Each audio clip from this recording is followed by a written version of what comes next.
你一定很好奇，当你频道开通盈利之后 ，YouTube 会支付给你多少的广告收入？有很多的观众也会问这个问题，所以在 YouTube 平台上面去做调查。这期影片我会告诉你，1000订阅、5000订阅、1万订阅、2万订阅、10万订阅，还有20万订阅，他们分别能够获得多少的广告收入？我会告诉你，我频道现在每个月能够获得多少广告收入。你一定要看到影片的最后，因为我会告诉你有什么因素会影响到你获得多少的广告收入。还有是 Grayson， 这频道主要是分享关于 YouTube 频道运营、流量变现以及网络创业内容。我每周会分享3部影片，所以大家记得订阅我频道。如果是新手 YouTube 创造者，你可以通过影片下方链接去免费的领取 YouTube 新手成功宝典，它会从不同角度去告诉你如何去正确经营 YouTube 频道。想让你频道开始有广告收入，那么你就首先需要加入到 YouTube 的合作伙伴计划里面。现在如果想加入，你首先需要达到1000个订阅人数，然后会根据内容形式的不同，你的长片需要在过去的12个月之内去积累到4000小时的观看时长，或者说你的短片需要在过去3个月之内去获得1000万次的观看量。当你达到其中一个标准之后，你就可以申请去加入到 YouTube 的合作伙伴计划里面。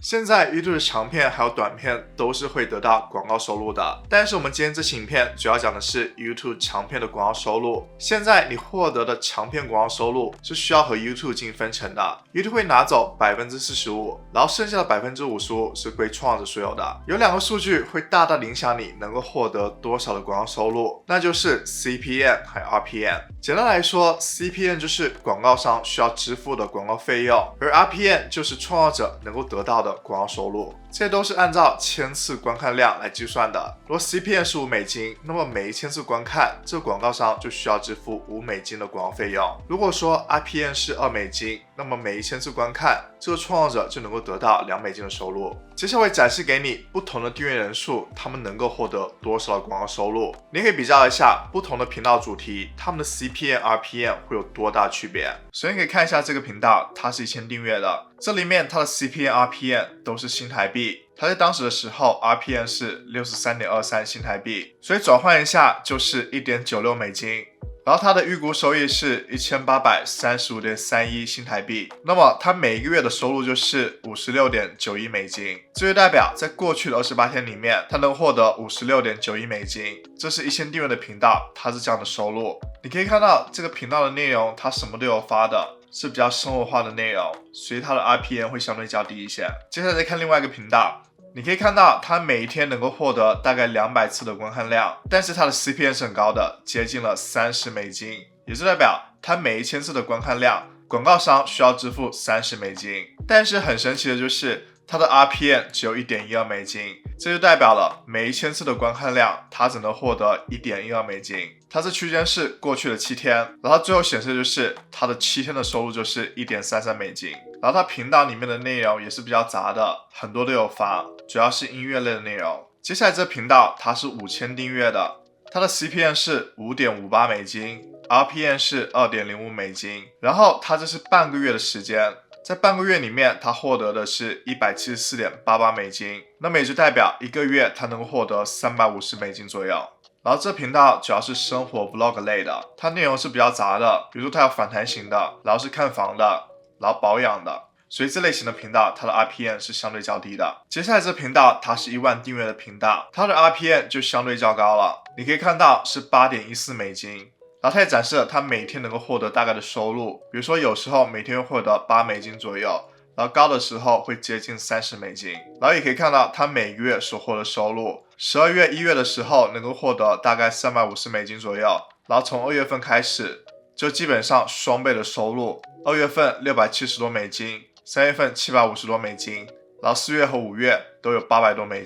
你可以看到它最高的1个月，它也只获得了9万次的观看量，但是它能够获得接近$900的广告收入，就是因为它有很高的 RPM， 然后它的订阅数也不多，才13000多个，所以这个就是 RPM 高的好处，你不需要获得非常高的观看量就能获得不错的广告收入。可以看到它频道里面讲的内容就是很多是赚钱的，比如说币圈赚钱，然后是交易平台，然后还有信用卡的介绍等等。这是属于高广告收入的频道主题。现在看这个频道，它也是1万订阅的频道，它的频道的货币单位是澳币，所以它频道在28天里面能够获得231.2澳币，切换成美金就是142.14美金。然后它也展示了它频道开频道以来总共获得多少广告收入，是3710.65澳币，总共的观看量是936700多次。我们来大概计算一下它的 RPM 有多少，因为 RPM 是按照千次来计算的，所以它这总观看量需要除以1000，那么就是936.7，然后它的总广告收入就需要除以这个936.7，就可以看到它的 RPM 就接近4澳币，也就是说接近2.55美金。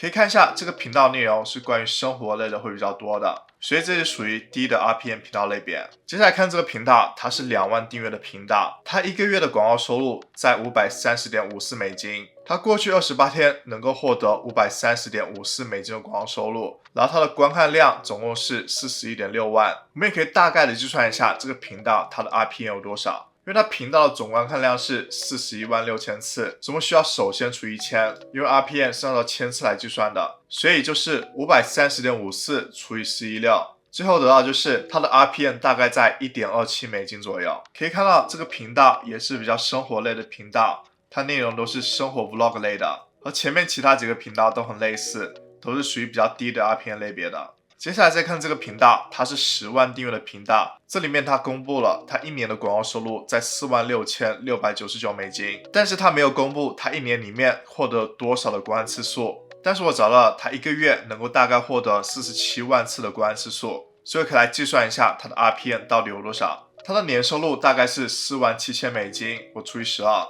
那么就是1个月大概4000美金左右，它1个月大概能够获得473000次的观看量，我除以1000，得到数字是473，然后需要4000除以473，大概能够得出它的 RPM 在8.5美金左右。可以看到这个频道主要像关于赚钱的、股票的，还有货币类的。再来看一下这个频道，它每个月大概能够获得2200美金左右，然后它每个月能够获得74万次的观看次数，也可以来计算一下这个频道它的 RPM 大概有多少。我需要做的就是2200美金除以741.8，就可以看到它的 RPM 大概为3美金左右。可以看到这个频道内容主要是关于 AI 的，有时候也有插播一些生活类的内容。你可以看到，同样作为10万订阅的频道，他们频道的 RPM 是有非常大的区别的。为什么会导致这样的情况发生呢？主要是因为频道的主题领域，这频道主要是讲关于股票还有赚钱的，是属于 YouTube 上面高广告收入的类别，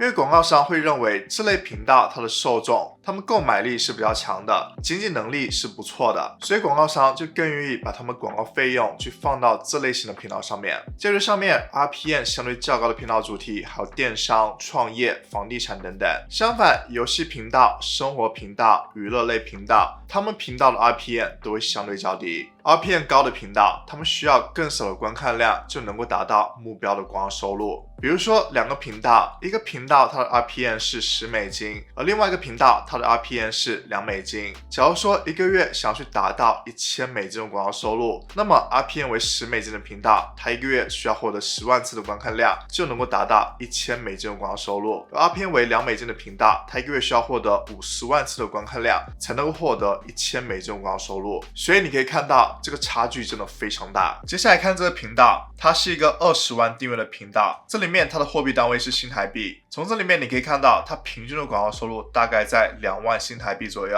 转换过来大概是620美金。对于一个20万订阅的频道来说，它获得广告收入是相对较低的。可以看一下9月份的时候，它获得最高的广告收入大概是28000新台币，就算是这样，它在这个月也只能够获得868美金。它这频道主要是关于投资的、存钱的，还有理财的。在我公开我频道的 RPM 还有收入之前，如果你觉得这期影片对你有帮助，希望能这部影片点个赞，这是对我的最大鼓励还有支持。接下来可以看到我频道的 RPM 为5.18美金，然后我每个月基本上能够获得1000美金以上的广告收入，然后每天大概能够获得35美金到40美金左右。我频道每个月大概能够获得20多万次的观看次数。那么除了 RPM 还有 CPM 之外，还有其他的因素会影响到广告收入吗？影片的长度也会影响到获得的广告收入，因为在 YouTube 上面有个设置，如果影片的时长超过了8分钟了，你就能够在影片的中间去加入更多的广告。随着影片里面的广告越多，你能够获得广告收入也就越多了。还有就是你频道的主要观众他们所在的国家或地区，比如说你频道的主要观众都是来自于一些发达的国家，像是美国、加拿大、英国、澳大利亚等等，那么你频道的 RPM 就会相对较高。如果说你主要的观众都是来自于印度，那么你频道的 RPM 就会相对较低。而且你频道的主要观众他们年龄的分布也会影响到你频道所获得的 RPM， 这其实也是观众购买力的体现。如果说你主要的观众他们都还是学生，那么他们的购买力会是相对较低的，自然的你 RPM 也不会很高。如果说你主要的观众都是已经工作的，在职场上面的，或者是开始创业的，那么你频道的 RPM 就会相对较高。RPM 也会受到季节的影响，通常在每年的最后3个月，广告商都会花完他们今年的广告预算，所以你会明显的感觉到你频道的 RPM 会上涨很多。其实想透过 YouTube 频道去赚钱有非常多的方式，你可以看这期影片，里面告诉你 YouTuber 都是如何赚钱的。如果你觉得这期影片对你有帮助，希望能这部影片点个赞，也要记得订阅我频道，了解更多关于 YouTube 内容，追踪 IG 能够和更多互动。那么下期影片再见，拜拜。